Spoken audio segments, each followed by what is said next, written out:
किसी ने क्या कमाल की बात कही है। शिक्षा का सही उद्देश्य तथ्यों का नहीं बल्कि मूल्यों का ज्ञान होना चाहिए। हेलो दोस्तों, कैसे हैं आप? आशा करता हूँ आप स्वस्थ मस्त और तंदुरुस्त होंगे। आज हम हाजिर हैं एक नए प्रेरक प्रसंग के साथ। आशा करता हूँ आपको यह प्रेरक प्रसंग अच्छा लगेगा। यदि आप चाहते हैं कि YouTube इस वीडियो को और अधिक लोगों तक पहुँचाए तो प्लीज़ वीडियो को लाइक तथा चैनल को सब्सक्राइब करना न भूलें। हर कहानी कुछ कहती है। आइए सुनते हैं आज की कहानी क्या कहती है। एक समय की बात है, किसी जंगल में एक साधु महात्मा का आश्रम था। जंगल के बीचों बीच आश्रम बहुत ही रमणीय एवं मन को शांति प्रदान करने वाला था। साधु महात्मा उस आश्रम में अपने शिष्यों को विविध विषयों पर शिक्षा प्रदान करते थे। सभी विद्यार्थी उन साधु महात्मा की बहुत इज्जत करते थे एवं उन महात्मा की चर्चा दूर दूर के राज्यों में होती थी। एक दिन दो युवक उन महात्मा के पास आए और उनका शिष्य बनने की इच्छा व्यक्त की। युवक अच्छे कुल और परिवार से थे और वो दोनों भी उन महात्मा की चर्चा सुनकर उनसे शिक्षा प्राप्त करने हेतु आश्रम में पहुंचे थे। महात्मा ने सोचा कि इन्हें शिष्य के रूप में स्वीकार करने से पहले इनकी छोटी सी परीक्षा की जाए और उन्होंने उन दोनों से आश्रम के कमरे में रखे दो मिट्टी के कबूतर लाने को कहा। दोनों ही कबूतर बहुत ही सुंदर थे। उन पर विशिष्ट प्रकार की कलाकृति की गई थी जिससे वे बेहद चमक रहे थे। महात्मा ने एक एक कबूतर दोनों युवकों के हाथ में दिए और उनसे कहा कि आपको आपके हाथ में दिए हुए कबूतर की गर्दन तोड़नी है।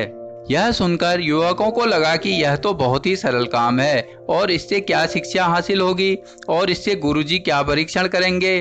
किंतु गुरुजी ने उनके सामने एक शर्त रखी। महात्मा जी ने कहा कि आपको इन कबूतरों की गर्दन तभी तोड़नी है जब आपको कोई देख न रहा हो।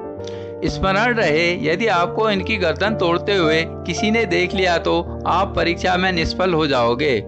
जैसे ही आप गर्दन तोड़ लो मेरे पास चले आना। दोनों युवकों को लगा कि यह तो बहुत ही सीधा साधा और सरल काम है और दोनों आश्रम से बाहर की ओर चल पड़े।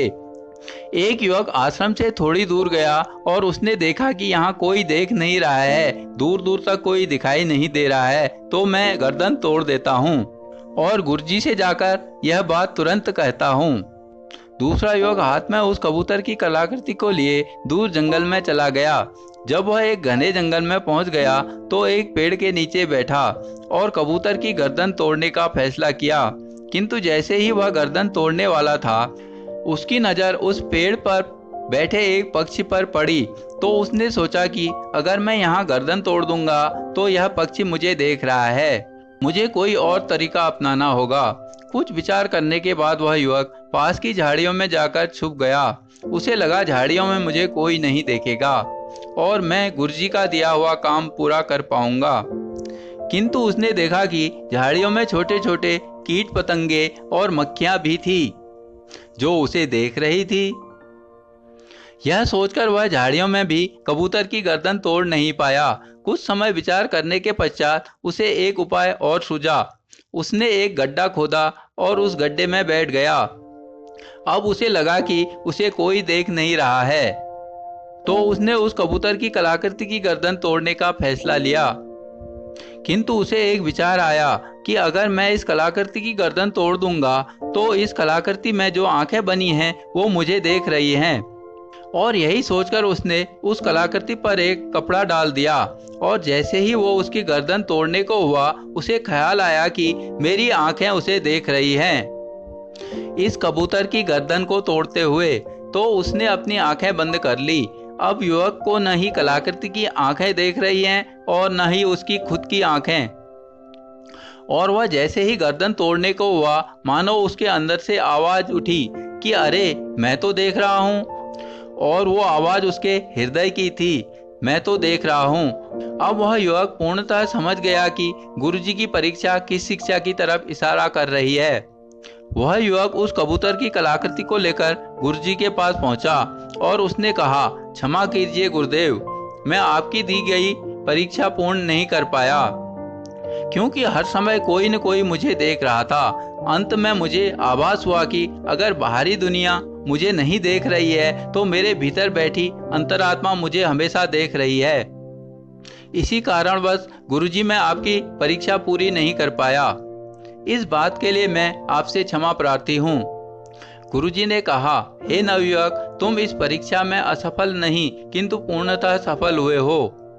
और यही शिक्षा मैं इस परीक्षा के माध्यम से आप दोनों को देना चाहता था। हर एक मनुष्य को यह स्मरण रखना चाहिए कि हमारी हर एक क्रिया और कर्म पर परमात्मा की नज़र है। कोई भी कार्य उस अपार शक्ति से छुपा नहीं है। इसलिए कोई भी कार्य अगर इस बात को ध्यान में रखकर किया जाएगा तो अनुचित कार्य करने से पहले हमारे कदम स्वयं ही रुक जाएंगे। वो कहते हैं ना, देखने के लिए इतना कुछ होते हुए भी बंद आंखों के भीतर देखना सबसे बेहतर है। दोस्तों, कैसा लगा यह प्रेरक प्रसंग? अपनी राय कमेंट बॉक्स में अवश्य दें। यदि वीडियो पसंद आए तो चैनल को लाइक, शेयर तथा सब्सक्राइब करना न भूलें। इस प्रकार की अन्य ज्ञानवर्धक कहानी के साथ मिलते हैं अगले रविवार को। तब तक अपना खूब ख्याल रखिएगा। धन्यवाद।